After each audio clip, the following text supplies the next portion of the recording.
में बलदेव विद्याभूषण जी के बारे में, मैं पिछले 2 लेक्चर में बलदेव विद्याभूषण जी के बारे में डिस्कस कर रहा था मैं, और इस लेक्चर में मैं एक पॉइंट उठाना चाहता हूँ, बलदेव विद्याभूषण और मध्वा संप्रदाय। बलदेव विद्याभूषण और मध्वा संप्रदाय। और ये लेक्चर इसलिए इम्पोर्टेंट है क्योंकि हमारे गौड़िया वैष्णवों के बारे में लोग बोलते हैं कि हमारी अलग संप्रदाय मध्वा संप्रदाय में नहीं आते, हमने खुद से मध्वा संप्रदाय में अपनी संप्रदाय को भेड़ा हुआ है क्योंकि हमारा सिद्धांत थोड़ा सा अलग है। और वैसे भी अगर मध्वा संप्रदाय है तो आपकी संप्रदाय में तो मतलब राधा कृष्ण की पूजा होती है, नारायण की तो होती नहीं। मध्वा वाले तो नारायण की पूजा करते हैं, राधा कृष्ण की करते हैं। तो सारे पॉइंट्स हैं, और ये सारे पॉइंट्स जब बलदेव विद्याभूषण जयपुर गए तो उठे थे, क्योंकि जब कंट्रोवर्सी उठी कि राधा कृष्ण साथ में पूजा नहीं हो सकती क्योंकि अधार्मिक है ये, तो राधा कृष्ण को अलग कर दिया जय सिंह राजा ने। ऑफ कोर्स जय सिंह राजा जो थे उनको ऐसा इंट्यूशन भी थी कि ऐसा कुछ होने वाला है, और ये पूरा का पूरा सिद्धांतिक डिबेट नहीं थी, ये पूरे की पूरी पॉलिटिकल डिबेट थी, क्योंकि वहाँ पे जितने भी कास्ट गोस्वामी थे और इनफैक्ट रामानंदी भी और मायावादी सब मिलके करप्ट हो गए थे और वो एक पॉलिटिकल होल्ड लेना चाहते थे। राधा कृष्ण की सेवा वहाँ पे गौड़िया वैष्णव, राधा गोविंद की सेवा गौड़िया वैष्णव करते थे। राधा गोविंद टेम्पल बहुत फेमस टेम्पल था जयपुर में, काफ़ी डोनेशंस आती थी, पूरा जयपुर राधा गोविंद मंदिर से जुड़ा हुआ है, आज भी जुड़ा हुआ है। तो थोड़ा पॉलिटिकल इशू भी था, तो उन्होंने ये 2-3 आर्गूमेंट्स उठा दिए कि भाई अगर आप कहते हो तो बलदेव विद्याभूषण जब पहुँचे, विश्वनाथ ठाकुर ने बलदेव विद्याभूषण जी को भेजा वहाँ, जैसे मैंने बताया, तो बलदेव विद्याभूषण जी तो उन्होंने कहा कि तुम गौड़िया वैष्णव संप्रदाय वाले तो संप्रदाय है ही नहीं, हम क्या है संप्रदाय तुम्हारी, एक तो वेदांत सूत्र में कमेंट्री नहीं है, और वैसे भी शास्त्रों में तो सिर्फ 4 संप्रदाय दिए हैं जो पद्म पुराण का श्लोक है, श्री ब्रह्म रुद्र और कुमार संप्रदाय, पद्म पुराण के श्लोक के अकॉर्डिंग। तो उन्होंने कहा ये 5वीं कहाँ से आ गई, तो रामानंदी तो श्री संप्रदाय के ऑफशूट है। वैसे तो मज़े की बात है कि रामानंदी भी श्री संप्रदाय के ऑफशूट है, श्री संप्रदाय के सबसेक्ट है।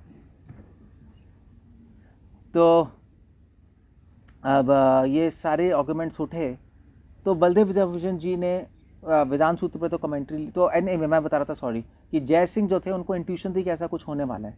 तो जय सिंह राजा खैर वो बचपन में एक्चुअली बचपन में जो उनके फादर थे जय सिंह के, वो बचपन में वृंदावन जाते थे, वो एक डिवोटी थे, वैष्णवों के प्रति बहुत आदर था और जाते थे। और एक्चुअली उस टाइम मुस्लिम से प्रोटेक्ट करने के लिए जय सिंह के पास इन्होंने अप्रोच किया था, मथुरा वालों ने, आगरा वालों ने, कि आप प्लीज़ हेल्प कीजिए। तो ये उनके फादर जय सिंह को लेके वहाँ गए जब जय सिंह 7 साल के थे, और वहाँ पे प्रोटेक्शन के लिए। तो वहाँ पे जय सिंह बचपन में वृंदावन के वैष्णवों से एक्वेंटेड हुए, मिले और बहुत प्रभावित हुए राधा कृष्ण की सेवा से। तो बचपन से फिर वो, और जब वो बड़े हुए तो उनको, जब ऐसे गद्दी पे आए तो उनको पता लगा कि कंट्रोवर्सी हो सकती है बहुत बड़ी। तो उन्होंने खुद से भागवतम पढ़ी, सारे वैष्णव संप्रदाय के बारे में पढ़ा, और हमारे गोस्वामी की किताबें पढ़ी, और बहुत इम्प्रेस थे। और वो चाहते थे कि सारी वैष्णव संप्रदाय में एक यूनिटी आए, यूनिटी इन डाइवर्सिटी, एक सामंजस्य वह हुए। तो उन्होंने भी किताब लिखी, एक ब्रह्म बोधिनी, जिसमें उन्होंने सारी वैष्णव संप्रदायों को समन्वय दिखाया। मगर ये कंट्रोवर्सी उठी और जय सिंह फोर्स हो गए राधा कृष्ण को अलग करने के लिए एज अ किंग। तो कई चीज़ें होती हैं जो आप नहीं चाहते मगर करनी पड़ती हैं। तो उन्हें विष्णु ठाकुर को लेटर लिखा, उन्होंने कहा कि देखिए आप बलदेव विष्णु आप आइए, क्योंकि कंट्रोवर्सी जब तक सॉल्व नहीं होगी तो मैं फोर्स हो जाऊँगा इनको अलग करने के लिए, सारी गौड़िया वैष्णव संप्रदाय खत्म हो जाएगी। जब बलदेव विद्याभूषण आए जयपुर में, तो जयपुर में बलदेव विद्याभूषण, उन्होंने कहा कि हाँ आपकी संप्रदाय ही नहीं है, बेकार है, ये देखो 4 संप्रदाय। बलदेव विद्याभूषण ने कहा कि मैं मध्वा संप्रदाय का हूँ। उनके तो होश उड़ गए, उन्होंने कहा मध्वा संप्रदाय का कैसे है। उन्होंने कहा मैं मध्वा संप्रदाय का हूँ, मगर बाद में मैं गौड़िया वैष्णव सिद्धांत मैंने एक्सेप्ट किया। तो उन्होंने कहा ऐसे कैसे, प्रमाण क्या है कि गौड़िया वैष्णव संप्रदाय मध्वा संप्रदाय वाले।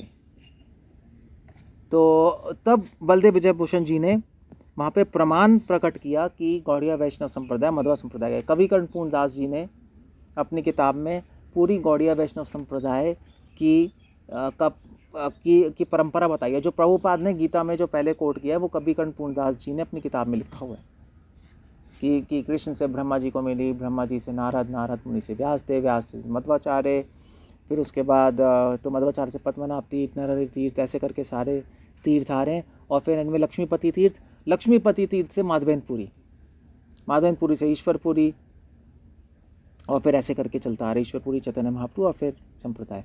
तो उन्होंने कोट कर दिया, मगर एक बहुत बड़ी प्रॉब्लम हो गई। उन्होंने कहा कि ठीक है हम मानते हैं, ये तो चलो हमने मान लिया, मगर प्रॉब्लम ये है कि मध्वा संप्रदाय का टाइटल तीर्थ होता है हमेशा। आप देखो सारी प्रभुपाद ने जितने भी सन्यासियों के नाम दिए हैं हमारी परंपरा में वो सारे तीर्थ हैं। नरहरि तीर्थ, पद्मनाभ तीर्थ, अक्षोभ्य तीर्थ, माधव तीर्थ, जय तीर्थ, और फिर उसके बाद क्या कहते हैं, हाँ तो बाड़ीचार,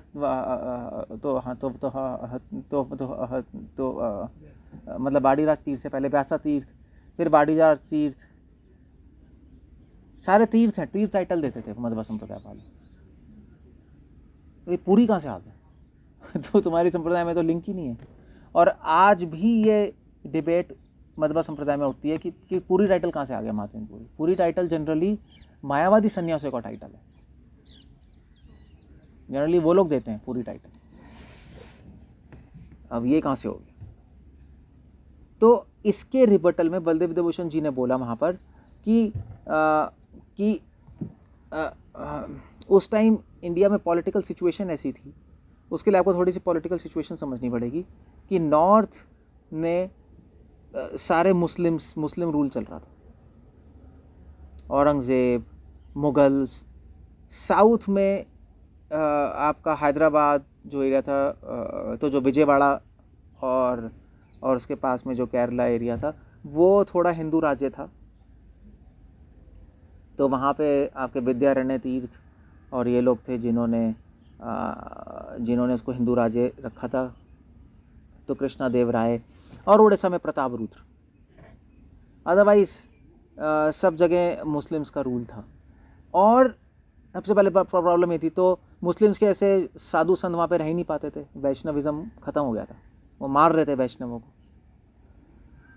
और दूसरी बात ये थी कि मायावाद का बहुत बोलबाला था। साउथ में मायावाद इतना होल्ड नहीं कर पाया क्योंकि साउथ में मध्वाचार्य आए, रामानुचार्य, इन्होंने मायावाद का खंडन किया और वैष्णवों को दीक्षा दी। नॉर्थ में ऐसा कुछ नहीं हुआ। नॉर्थ में मायावाद का पूरा होल्ड था, स्पेशली काशी पूरी सीट थी मायावादी, जहाँ पे पूरा होल्ड था। यूपी, बिहार, गया, इवन जयपुर में भी मायावादी उसका होल्ड था। इवन जगन्नाथपुरी में भी शंकरापीठ थी, मायावादियों का होल्ड था। द्वारका में मायावादी पीठ है, वहाँ पे होल्ड था। तो होल्ड बहुत था मायावादियों का। और उस टाइम ट्रैवलिंग करना भी मुश्किल था कि वो वहाँ से एक जगह से वहाँ पे चले जाएं, कर्नाटक चले जाएं, बिहार से, बहुत मुश्किल थी चीज़ें। क्योंकि एक तो मुस्लिम रूल थे, आपको बॉर्डर्स क्रॉस करने होते थे और फिर जंगलों से जाओ, लोग मर जाते थे। तो इसलिए लोग क्या करते थे, लोग जनरली वैष्णव सिद्धांत पालन करते थे, वैष्णव दीक्षा लेते थे, मगर संन्यास मायावादी ले लेते थे मायावादियों से। क्योंकि संन्यास का पर्पस संन्यास लेना नहीं था, संन्यास का पर्पस प्रचार था। और वैष्णवों का आदर नॉर्थ इंडिया में नहीं था, मायावादी संन्यासों का आदर था। वैष्णव संन्यास नॉर्थ इंडिया में एग्जिस्ट ही नहीं करता था ऑलमोस्ट। मतलब यहाँ तक कि भक्ति चंद्र सरस्वती ठाकुर खुद साउथ इंडिया गए त्रिदंड संन्यास के बारे में पता करने के लिए कि वैष्णवों का त्रिदंड संन्यास होता है। क्योंकि नॉर्थ में सब मायावादी सन्यासी थे, तो एक दंड संन्यास लेते थे। तो जो वैष्णव सिद्धांत फॉलो करना चाहता था वो वैष्णव दीक्षा तो लेता था वैष्णव से, मगर संन्यास किसी भी से ले लेता था, सन्यासी, शंकरा सन्यासी से, कि जिससे वो प्रचार कर पाए और फैला पाए। क्योंकि प्रचार, सन्यासी की रिस्पेक्ट होनी चाहिए तभी तो लोग मानेंगे। अब वो ये तिलक देखकर ऊर्ध्व पुंड लोग समझते थे क्या सन्यासी, त्रिपुंड देख के समझते थे हाँ सन्यासी। इसलिए चैतन्य महाप्रभु ने भी मायावाद सन्यास लिया केशव भारती से। केशव भारती भी मायावादी सन्यासी थे, बट दोनों केशव भारती और चैतन्य महाप्रभु अंदर से वैष्णव थे। वैष्णव सिद्धांत फॉलो किया उन्होंने।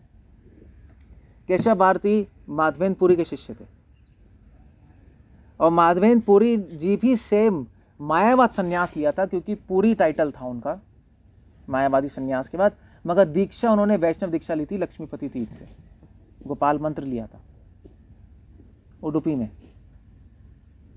वहाँ से उन्होंने गोपाल मंत्र लेके और फिर उसके बाद बंगाल में आके वो अपना उड़ीसा में पूरा ट्रैवल कर रहे थे, जैसे महाप्रभु ने किया प्रीचिंग के लिए।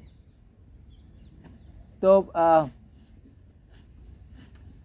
इसलिए ज़रूरी नहीं है कि टाइटल से आप पता नहीं लगा सकते कौन सी संप्रदाय से। बलदेव विभूषण ने ये आर्गुमेंट दिया। तो माधवेंद्र पुरी जी ने संन्यास दीक्षा मध्वा संप्रदाय में दी लक्ष्मीपति तीर्थ से, गोपाल मंत्र, जैसे द्वैत सिद्धांती थे, वैष्णव थे। और फिर उसके बाद उन्होंने संन्यास विष्णुपुरी से लिया। विष्णुपुरी एक शंकर सन्यासी थे, मगर विष्णुपुरी भी शंकर सन्यासी थे। संन्यास उन्होंने भी शंकरा संप्रदाय से ली थी, मगर दीक्षा उन्होंने भी मध्वा संप्रदाय से ली थी विष्णुपुरी जी ने। विष्णुपुरी जी ने एक किताब लिखी है भक्ति रत्नावली, तो उन्होंने भी वो भी मध्वा संप्रदाय में ही दीक्षित थे, मगर संन्यास उन्होंने वहाँ से लिया था, इसलिए उनका पूरी टाइटल पड़ गया। माधवेंद्र पुरी के सारे शिष्यों का टाइटल पूरी था। ऐसे श्रीधर स्वामी भी थे। श्रीधर स्वामी शंकरा सन्यासी हैं, शंकरा संप्रदाय वाले कहते हैं हाँ देखो हमारे सन्यासी, उनकी परंपरा में श्रीधर स्वामी है, हो सकते हैं, मगर अगर आप उनकी कमेंट्री पढ़ेंगे तो पूरी वैष्णव कमेंट्री है। इससे पता लगता है कि उन्होंने वैष्णव दीक्षा ली थी, मगर संन्यास उन्होंने शंकर संप्रदाय से लिया था। या ऐसा भी हो सकता है कि उन्होंने शंकर संप्रदाय से संन्यास लिया और बाद में वैष्णविज्म से इन्फ्लुएंस होकर वो वैष्णविज्म में कन्वर्ट हो गए, मगर संन्यास रखा। और श्रीधर स्वामी के केस में तो वैष्णव ही थे, मगर उन्होंने मायावाद संन्यास लिया था, क्योंकि श्रीधर स्वामी के टाइम तो और भी खतरनाक सिचुएशन थी। मायावादी लोग वैष्णवों को मरवा रहे थे श्रीधर स्वामी के टाइम, बहुत बुरी सिचुएशन थी। तो अपने आप को बचाने के लिए उन्होंने शंकर संन्यास लिया, अंदर से वैष्णव सिद्धांत। तो ये प्रथा थी। बलदेव विभूषण ने आर्गुमेंट दिया, उनको मानना पड़ा। तो ये तो आर्गुमेंट खत्म हो गया। फिर उन्होंने कहा वेदांत सूत्र पे कमेंट्री नहीं है, वो भी बलदेव विभूषण ने लिख के दे दी। मगर एक आर्गुमेंट ज़रूर रहा कि एक्चुअली जो उन्होंने गोविंद भाष्य लिखा, गोविंद भाष्य के चैप्टर 3 के वर्स नंबर 40, 41, 42, 43 उन्होंने बोला, उसमें मैंने प्रूफ किया है कि व्यासदेव की ओपिनियन है राधा कृष्ण की पूजा कर सकते हैं और राधा कृष्ण साथ में ही होने चाहिए, अलग नहीं होने चाहिए, बल्कि अपराध है। उन्होंने कहा आप देख लीजिए वहाँ जो आपका आर्गुमेंट है। और आज भी आप पढ़ के देखिए 3rd चैप्टर का 40, 41, 42, 43 वर्स, बलदेव विभूषण की बहुत सुंदर कमेंट्री है। उन्होंने प्रूफ किया राधा कृष्णा एक ही साथ होने चाहिए और उनकी पूजा होनी चाहिए ऑल्टर पे। मगर एक पॉइंट बहुत बड़ा रहा कि अगर मध्वा संप्रदाय से हम आते हैं, ये तो प्रूव हो गया, चलो हम आते हैं मध्वा संप्रदाय में ही, तो मध्वा सिद्धांत और चैतन्य सिद्धांत अलग कैसे है थोड़ा मध्वा सिद्धांत में तो नारायण की पूजा है, आपके इसमें तो राधा कृष्ण की पूजा है। मध्वा वाले आप जाओ पूछो, वो तो राधा रानी को तो मानते ही नहीं, आप क्या राधा रानी मेन है, तो ऐसे कैसे है? तब बलदेव विद्याभूषण जी ने बोला कि हाँ ये ऐसे है, क्योंकि बलदेव विद्याभूषण जी ने प्रमेय रत्नावली में और सिद्धांत, एक्चुअली प्रमेय रत्न नहीं, तो अपनी किताब सिद्धांत रत्न में उन्होंने एक श्लोक लिखा सिद्धांत रत्न, और उस श्लोक में बलदेव विद्याभूषण जी ये लिख रहे हैं, आई जस्ट कोट है, बलदेव विद्याभूषण जी ने सिद्धांत रत्न में श्लोक कोट किया है एंड में, और वो लिख रहे हैं आनंद तीर्थ प्लुतम अच्युतम में, कि मैं आनंद तीर्थ के संप्रदाय में आ रहा हूँ। आनंद तीर्थ के संप्रदाय, आनंद तीर्थ मतलब मध्वाचार्य का दूसरा नाम, उनका सिद्धांत जब मैंने पहले ही बताया, राधा दामोदर जी से बलदेव विभूषण जी ने जीवा गोस्वामी के 6 संदर्भ पढ़े, और बलदेव विभूषण लिख रहे हैं जब मैंने सारे 6 संदर्भ पढ़े तो मेरे को खुद अनुभव हुआ कि मध्वाचार्य जी का जो सिद्धांत है प्लुतम, वो एक कली की तरह है, फूल की सुंदर कली। मगर चैतन्य महाप्रभु ने उसी मध्वा सिद्धांत को लेकर उस कली को प्रफुल्लित कर दिया। आनंद तीर्थ प्लोतम अच्युतम में चैतन्य ने भास्वत प्रभाया अति प्रफुल्लम, प्रफुल्लित कर दिया। या यूं कह लीजिए मध्वा सिद्धांत में तत्व विचार है। उसी तत्व विचार को चैतन्य महाप्रभु एक तो उसी तत्व विचार को उन्होंने और प्रफुल्लित कर दिया और उसमें रस विचार भी डाल दिया। तो बलदेव चंद्र ने सीधा लिखा कि लक्ष्मी, और इससे जो सूत्र हैं वेदांत सूत्र के चैप्टर 3 के 40, 41, 42, 43, बलदेव ने प्रूव किया कि मध्वा संप्रदाय हमारी संप्रदाय में कोई अंतर नहीं है, क्योंकि व्यास खुद लिख रहे हैं, चाहे नारायण हो चाहे कृष्णा हो, दोनों की पूजा वैलिड है। अगर आप कृष्ण की पूजा कर रहे हो तो नारायण की पूजा करने की जरूरत नहीं है, क्योंकि सेम रूप है। और राधा रानी लक्ष्मी है खुद, कोई अंतर नहीं है उन दोनों में। तो राधा कृष्ण की पूजा करो या लक्ष्मी नारायण की, एक ही बात है। बाकी राधा कृष्ण के बीच में जो संबंध है वो अधर्म का संबंध है, वो पति पत्नी नहीं है। तो बलदेव भूषण ने वहाँ पे प्रूव किया कि ये तो गलत है, क्योंकि राधा कृष्ण के बीच में संबंध ना पति पत्नी का है, ना पति पत्नी का नहीं है, ना स्वकीय भाव है ना पराकीय भाव है। वो उनकी शक्ति है, शक्तिमान अभेद। वो तो लीला के तौर पे ऐसा चल रहा है। लक्ष्मी नारायण भी शक्तिमान है, सीताराम भी शक्तिमान है। रामानंदी कुछ नहीं बोल पाए।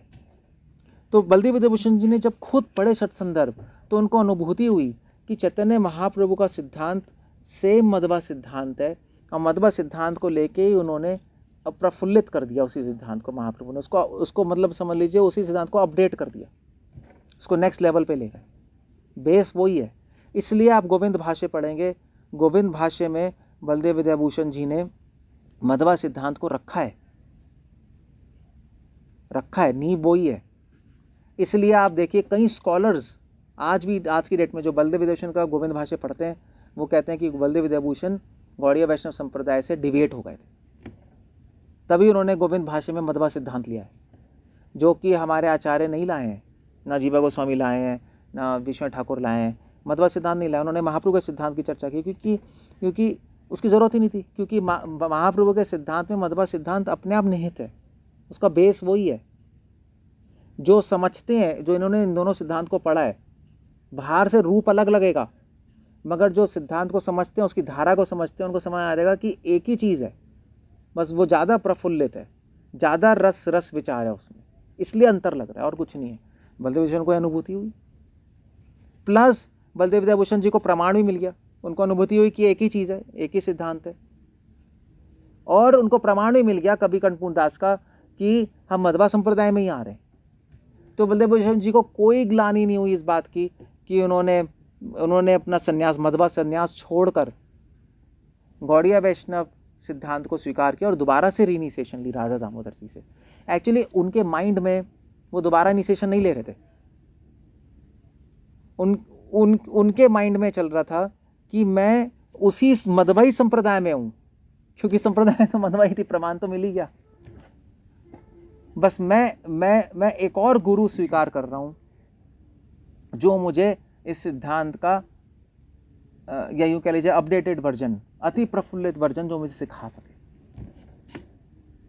तो अदरवाइज अगर वो संप्रदाय शिफ्ट कर रहे होते, तो बहुत बड़ा अपराध है। बल्कि रामानंदी संप्रदाय वाले जब जयपुर में हार गए बलदेव विद्याभूषण जी से, तो सबने कहा कि हम आपसे दीक्षा लेना चाहते हैं। बलदेव विद्याभूषण जी ने मना कर दिया कि तुम श्री संप्रदाय में आते हो, ऐसे मैं दोबारा दीक्षा दूंगा, एक वैष्णव संप्रदाय से दूसरी वैष्णव संप्रदाय में लेना अपराध है, तुम वहीं रहो। हाँ, गौड़ीय वैष्णव सिद्धांत अपने हृदय में पालन करते रहो, इतना जरूर कर सकते हो। मतलब बलदेव विद्याभूषण जी को कोई गिल्ट नहीं हुई, कोई ग्लानि नहीं हुई कि मैं शिफ्ट कर रहा हूँ, अपराध कर रहा हूँ, क्योंकि वो कन्विंस हो गए परंपरा एक ही है, उसका प्रमाण मिल गया, मध्वा संप्रदाय में ही हम। और मध्वा संप्रदाय में होते हुए भी हमारा सिद्धांत थोड़ा सा भिन्न है मध्वा संप्रदाय से, क्योंकि वो मध्वा सिद्धांत का अपडेटेड वर्जन है और रस विचार की दृष्टि से ज़्यादा है गौड़ीय वैष्णविज्म सिद्धांत, इसलिए वो शिफ्ट हो गए, कोई प्रॉब्लम नहीं हुई इन्हें, अदरवाइज उनको ग्लानि होती। इसलिए बलदेव विद्याभूषण जी और मध्वा संप्रदाय मैंने टॉपिक लिया, क्योंकि बलदेव विद्याभूषण जी जीते जागते प्रमाण है कि हम लोग मध्वा संप्रदाय में आते हैं, और उन्होंने सारी कंट्रोवर्सी सॉल्व की कि कैसे आते हैं। तो बलदेव विद्याभूषण जी अगर नहीं होते तो फिर बहुत मुश्किल था ये कड़ी मध्वा संप्रदाय और गौड़ीय संप्रदाय को जोड़ना। हाँ, प्रमाण तो हमारे पास था ही पहले से ही कवि कर्णपूर दास जी का, मगर ये एक जीता जागता प्रमाण हो गया। क्योंकि अगर बलदेव विद्याभूषण जी किसी और संप्रदाय में होते तो मान लीजिए बलदेव विद्याभूषण जी श्री संप्रदाय के सन्यासी होते तो फिर वो शिफ्ट नहीं कर पाते गौड़िया वैष्णव संप्रदाय में, फिर वहाँ से दीक्षा नहीं लेते गौड़िया वैष्णव सिद्धांत में। गौड़िया वैष्णव संप्रदाय मध्वा संप्रदाय का ही अपडेटेड वर्जन है, जैसे रामानंदी है भाई, श्री संप्रदाय का ऑफ शूट है रामानंद संप्रदाय, श्री संप्रदाय से निकली है रामानंदी, ऐसी मध्वा संप्रदाय से ही निकली है गौड़िया वैष्णव संप्रदाय। मतलब समझ लीजिए मध्वा संप्रदाय का सिस्टर कंसर्न है, सब ब्रांच है। मध्वा संप्रदाय एक बड़ी ट्रस्ट है, उसकी सब ट्रस्ट गौड़िया वैष्णव संप्रदाय, तो होने का कोई प्रॉब्लम ही नहीं है। अगर श्री संप्रदाय में तो नहीं हो पाता ये सब, तो उन्होंने, और बहुत बड़े सन्यासी थे, बहुत फेमस थे, मठ के इंचार्ज थे, ऐसे शिफ्ट करना बच्चों की बात नहीं है। बहुत लोग बोलते कि आपने ऑफेंस कर दिया, आपने एक संप्रदाय दूसरी संप्रदाय चलेगा, एक संप्रदाय के वैष्णव को नहीं छोड़ सकते आप, क्योंकि जब तक फॉल डाउन ना हो जाए। शास्त्रों में कई प्रमाण है, मगर यहाँ उन्होंने चुटकियों में कर लिया, क्योंकि उन्हें ये दो प्रिंसिपल समझ आ गए थे। एक प्रमाण मध्वा संप्रदाय का जो मिल गया, प्लस उनकी अपनी अनुभूति पढ़ के कि मध्वा संप्रदाय का ही सिद्धांत उन्होंने प्रफुल्लित करके महाप्रभु के सिद्धांत में। सो बलदेव विद्याभूषण जी का ये मध्वा संप्रदाय का जो टॉपिक है बहुत इंपॉर्टेंट है, और इससे हमें प्रमाण मिलता है कि हम मध्वा संप्रदाय के ही हैं। हम सेम भी हैं मगर थोड़े भिन्न भी हैं, अचिंत्य भेद अभेद है, भेद भी है अभेद भी है। भेद क्यों है वो मैंने बता दिया, रस विचार से, और तत्व विचार को भी उन्होंने अपडेट किया है। और अभिन्न भी है क्योंकि बेस मध्वा फिलॉसफी है। तो गोविंद भाष्य में बहुत अच्छा समन्वय किया मध्वा सिद्धांत का और गौड़िया सिद्धांत का, बलदेव विद्याभूषण जी ने बहुत अच्छा समन्वय किया, इसलिए गोविंद भाष्य भी बहुत इंपॉर्टेंट है। हरे कृष्ण, श्रील प्रभुपाद।